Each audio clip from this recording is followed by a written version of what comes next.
Bienvenidos a la última fortaleza, soy Beorn. Bien, hoy quería hablaros de un libro, de un juego de rol, que no es otro que Ratas en las paredes, escrito por Kobayashi y traído al español por The Hills Press.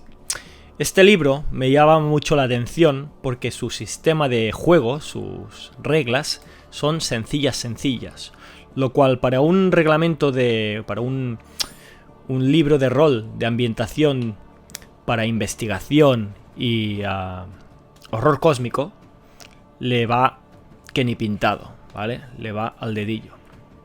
Hay que tener en cuenta que en este tipo de ambientaciones, lo que intenta el máster normalmente es que los jugadores se metan en escena, se metan en ambientación de la forma más inmersiva posible. Y el hecho de que quede el sistema en un segundo plano nos va perfecto. Básicamente, el sistema tiene una única mecánica, que es la de tirar 2 dados de 6, sumarlo y añadirlo a un atributo en concreto. Esa tirada nos da un número. Si sacamos 8 o más, conseguimos un éxito. Además, si la tirada es de 10 o más, el éxito es más que satisfactorio. Pero por contra, si sacamos un 7 o menos, fallamos o sufrimos una consecuencia negativa. A esta tirada, el máster le puede poner un bonificador positivo o negativo en función de si la tirada es fácil o difícil. Este bonificador será de +2 o de -2. Y algo curioso del sistema es que el máster no hace tiradas. Entonces, para ver un poquito menos abstracta la cosa, el tema, vamos a ver los personajes cómo funcionan. Básicamente, un personaje tiene 5 atributos.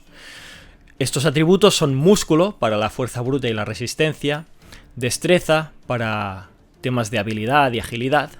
Tenemos el atributo de ingenio, que nos sirve para nuestra agudeza mental y para nuestra creatividad.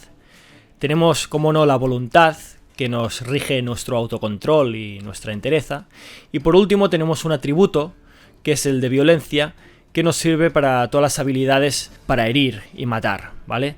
Además, como hándicap, este último atributo solo puede ser subido por personajes que lo requieran en su profesión. Por ejemplo, un boxeador o un policía, un gángster, algo así. Estos atributos tendrán un valor de 0 a 3, ¿vale? No pueden exceder de 3 y básicamente cuando empezamos a jugar tenemos que repartir 5 puntos.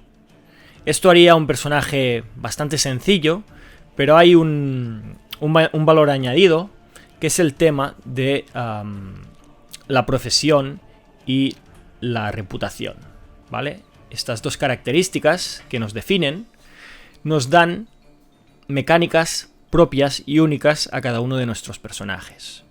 Para poner ejemplos de profesión, podríamos escoger ser un artista, boxeador, detective, estudioso, un psicólogo, etcétera, etcétera.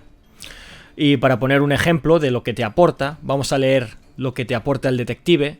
Dice que por el hecho de ser detective, tienes contactos en la policía y un éxito en una tirada de ingenio te permitirá saber si alguien te ha mentido. Otro ejemplo, por ejemplo, un ocultista conoce un hechizo, tenemos que consultar la página correspondiente, y 2 lenguas muertas. Por otro lado, tenemos nuestra reputación, de entre las que podríamos escoger entre afortunado, anciano, diletante, rarito, etcétera, etcétera. Y lo mismo, nos da alguna mecánica única, y por leer alguna, tenemos rarito, dice que la gente se siente incómoda ante nuestra presencia y los animales nunca nos atacan. O, por ejemplo, yo que sé, anciano, dice que lo has visto y oído todo, y por lo tanto eres inmune a cualquier tipo de control mental. Por último, tendríamos 2 atributos secundarios, que son nuestros puntos de vida y nuestros puntos de cordura, que van a ir menguando a medida que avanzamos en la trama, ¿vale? Como ya soléis imaginaros. Dicho esto, hablemos un poquito más de las reglas, ¿vale? De esa mecánica. Básicamente, la mayoría de tiradas se resuelven con 2 dados de 6, a la que le sumamos un atributo, y a partir de esa tirada podemos saber si nuestro personaje asume un éxito en lo que se proponía o un fracaso. El tema del fallo en la tirada no se vincula directamente, obligatoriamente, en el hecho de que sea un fracaso y no consigamos lo que nos proponemos, sino que el máster, el director de juego, en este punto tiene dos opciones. La primera opción sería que el personaje fallara y no consiguiera lo que se estaba proponiendo, pero también tiene la opción de que el personaje consiga lo que quiera, pero con una condición. Esa condición normalmente la decide el máster, pero se suele consensuar con los jugadores. De esta manera, solucionamos un problema que suele haber en las partidas de investigación. ¿Qué pasa si el personaje no consigue la pista clave, la pista que le puede llevar a la siguiente escena? Simplemente el director asume que va a conseguir esa pista, pero si falla la tirada, va a sufrir una consecuencia. Una mecánica que me atrae bastante de este sistema es el tema de las tareas. Cuando nosotros decidimos investigar algo por nuestra cuenta, por ejemplo yendo a la biblioteca, intentar interrogar a alguien, etc., asumimos que vamos a perder un número de horas en hacerlo. Este número de horas va a venir determinado por una tirada. Y de hecho es atractivo porque normalmente en los juegos de investigación, en los que hay algún tipo de horror detrás, normalmente el tiempo nos va a la contra. Entonces haríamos una tirada habitual y según el resultado, si sacamos 7 o menos, lo conseguiríamos en 2 dados de 6 minutos, horas, días, lo que sea. Con un 8 o un 9 lo haríamos en un dado de 6, turnos, minutos, horas, días, etc. Y por último, con un 10 o más, lo haríamos casi inmediatamente. Sería entrar en la biblioteca, coger el primer libro y clavarla. Vamos a hablar ahora del tema del combate, que es algo que en los juegos de rol pues se suele tener en cuenta, aunque hay que decir que tampoco difiere mucho del sistema. Básicamente, el jugador dice lo que quiere hacer y hace una tirada. Si esa tirada implica el valor del atributo de violencia, tendremos que aplicar una resolución. Si sacamos un 7 o menos en la tirada, el máster puede usar dos consecuencias contra el jugador. De 8 a 9, el personaje tiene éxito, pero sufre una consecuencia. Con un 10 o un 11, el personaje jugador tiene éxito y elige una consecuencia para su objetivo o objetivos. Y por último, con un 12 o más, el personaje tiene éxito y además escoge dos consecuencias para su objetivo o objetivos. ¿Y qué pueden ser esas consecuencias? Desde daño a una bala perdida que impacte en alguien a quien no nos interesaba, a una herida de gravedad, poder ignorar la armadura de alguien o estar en un punto de vulnerabilidad que nos ponga en desventaja, por ejemplo, caer al suelo o que se nos caiga el arma de la mano, etcétera, etcétera, ¿vale? De nuevo, esto lo consensuamos con el máster para que sea el máximo divertido.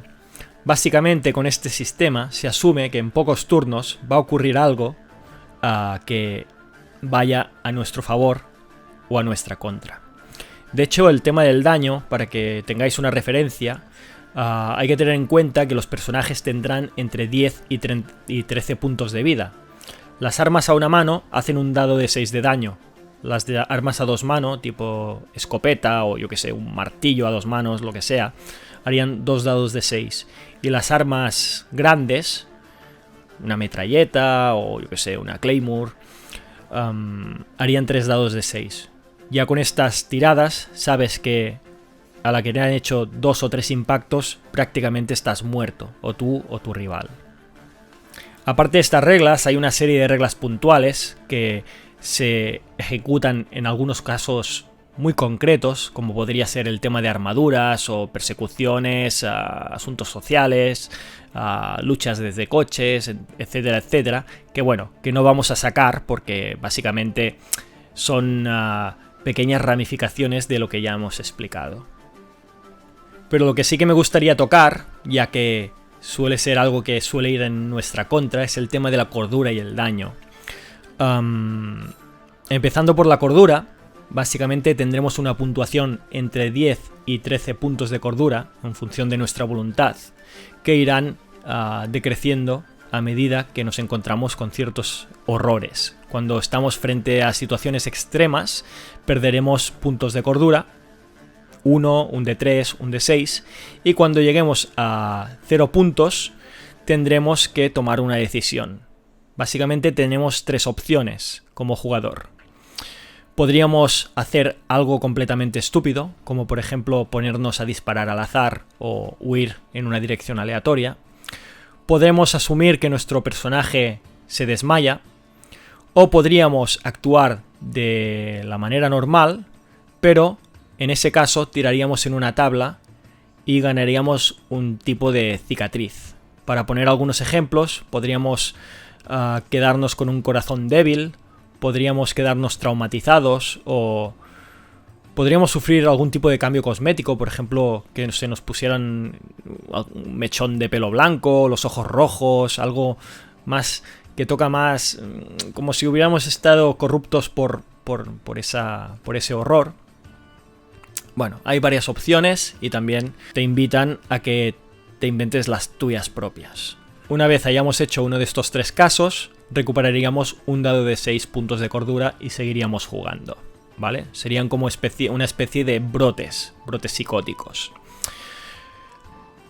Yendo por el otro lado, por el lado del daño, más o menos funciona igual. Cuando llegamos a 0 caemos al suelo, desmayados, muertos, lo que sea.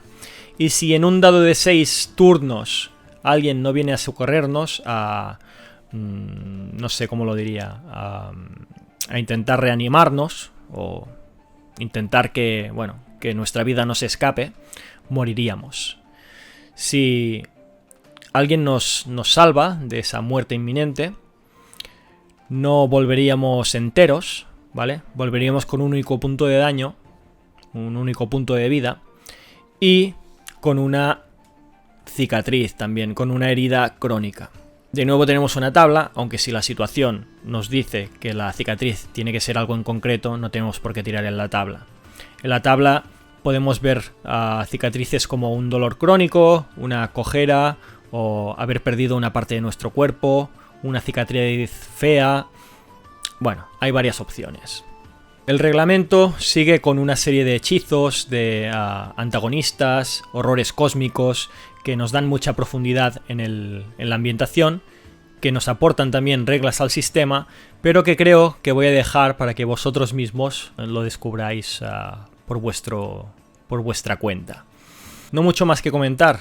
La verdad es que el sistema me encanta, creo que es súper sencillo, súper efectivo y espero que os animéis a probarlo. Dicho todo esto, me despido y nos vemos aquí en la última fortaleza.